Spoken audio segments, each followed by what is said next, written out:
চলুন আজ আমরা দারুণ একটা লোককথার বিশ্লেষণ শুরু করি। ভাঙা ঘরে মাংস পোলাও, নামটা শুনলেই কেমন যেন একটা কৌতূহল তৈরি হয়, তাই না? এই গল্পটা কিন্তু শুধু একটা সাধারণ কাহিনী নয়, বরং সৎ দারিদ্র্য আর দুর্নীতির টাকায় পাওয়া সম্পদের মধ্যে যে একটা বিশাল সংঘাত, সেটা খুব সুন্দরভাবে তুলে ধরে। শুরুতেই এই উক্তিটা একটু খেয়াল করা যাক। একজন হৃদয় ভাঙা বাবা চরম আক্ষেপ করে বলছেন কথাটা। এই একটা বাক্যই কিন্তু গল্পের পুরো ইমোশনাল গ্রাউন্ডটা একদম ক্লিয়ার করে দেয়। নিজের অজান্তেই পাপের টাকায় কেনা খাবার খাওয়ার যে তীব্র গ্লানি, সেটা ভাবলে রীতিমতো গায়ে কাটা দেয়। কিন্তু ঠিক কিভাবে তিনি এমন একটা পরিস্থিতিতে পড়লেন? প্রথম পর্ব, ছেলের প্রত্যাবর্তন। বছরের পর বছর শহরে কাটানোর পর হঠাৎ করেই একদিন গ্রামে ফিরে আসে ঘরের ছেলে বিক্রম। শুরুতেই একটা চরম বৈপরীত্য বা কন্ট্রাস্ট আমাদের চোখে পড়বে। একদিকে আমরা দেখছি বাবা মহেন্দ্রের প্রতিদিনের বেঁচে থাকার এক নির্মম সংগ্রাম, যিনি স্থানীয় দোকানদারের কাছে প্রতিনিয়ত অপমানিত হয়েও বাকিতে চাল ডাল চাইছেন। আর ঠিক উল্টো দিকে ছেলের একেবারে দাম্ভিক একটা প্রত্যাবর্তন। বিশাল এক গাড়িতে চড়ে গ্রামে এসে সে এখানকার ধুলোবালি নিয়ে রীতিমতো বিরক্তি প্রকাশ করছে। তাহলে এখানকার সবচেয়ে ক্রুশিয়াল পয়েন্টটা কি? সেটা হলো ছেলের আচরণ।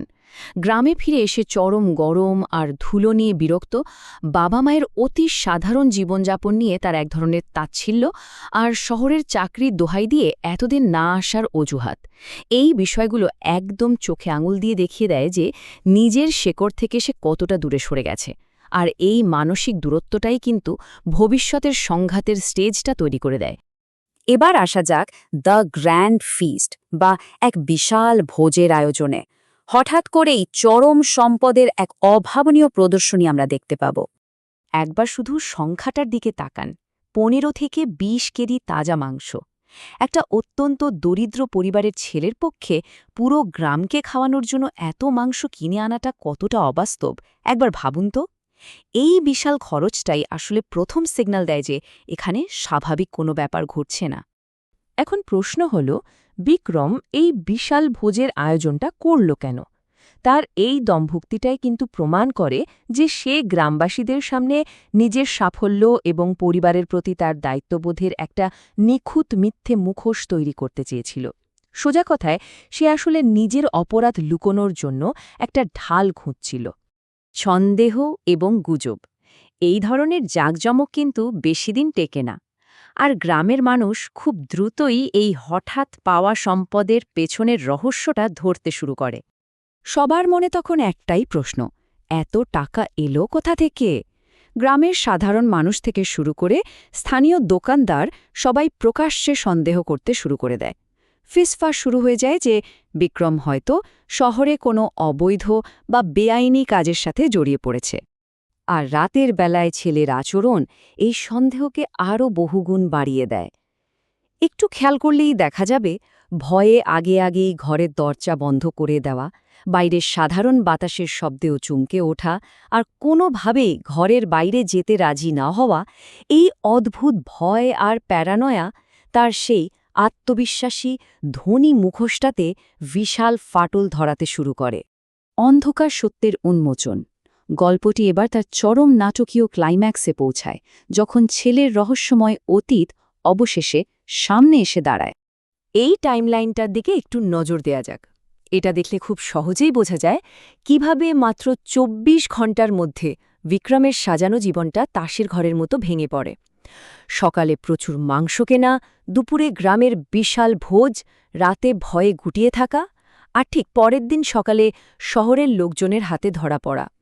সব যেন আক্ষরিক অর্থে চোখের পলকে ঘটে যায়। শহর থেকে আসা রহস্যময় লোকগুলো এক ভয়ঙ্কর সত্য সামনে নিয়ে আসে। তারা জানায় বিক্রমের আসলে কোনো চাকরিই নেই, বরং সে একটা অবৈধ চক্রের কাছ থেকে প্রচুর টাকা চুরি করে পালিয়েছে, আর তারা সেই চুরির টাকাটা ফেরত নিতেই এসেছে। জাস্ট এই একটা ঘটনাতে সম্পদের যে বিশাল বিভ্রমটা তৈরি হয়েছিল তা এক নিমিষেই ধূলিসাৎ হয়ে যায়। এই পর্যায়ে এসে গল্পের সবচেয়ে ক্রুশিয়াল পয়েন্টটি হল বাবা মহেন্দ্রের অবিচল নৈতিকতা। তিনি কোনোভাবেই ছেলের এই অপরাধ মেনে নেননি বা তাকে বাঁচানোর বিন্দুমাত্র চেষ্টাও করেননি, বরং তিনি ছেলেকে শপথ করিয়ে সত্য স্বীকার করতে বাধ্য করেন এবং তাকে নির্দ্বিধায় আইনের হাতে তুলে দেওয়ার কঠিন সিদ্ধান্ত নেন। সততার জয়। এবার আমরা ঘটনা প্রবাহের উপসংহার এবং এর মূল নৈতিক শিক্ষার দিকে ফোকাস করব। এখানে আমরা দেখতে পাই একজন বাবার চূড়ান্ত এবং হৃদয় বিদারক একটা আত্মত্যাগ। উক্তিটি খেয়াল করুন, নিজের সততা এবং সম্মান বজায় রাখার জন্য তিনি নিজের রক্ত, নিজের সন্তানকেও অস্বীকার করতে একটুও পিছপা হননি। দুর্নীতিগ্রস্ত সম্পদের চেয়ে তিনি তার ওই জীর্ণ ভাঙা ঘরকেই আপন করে নিয়েছেন।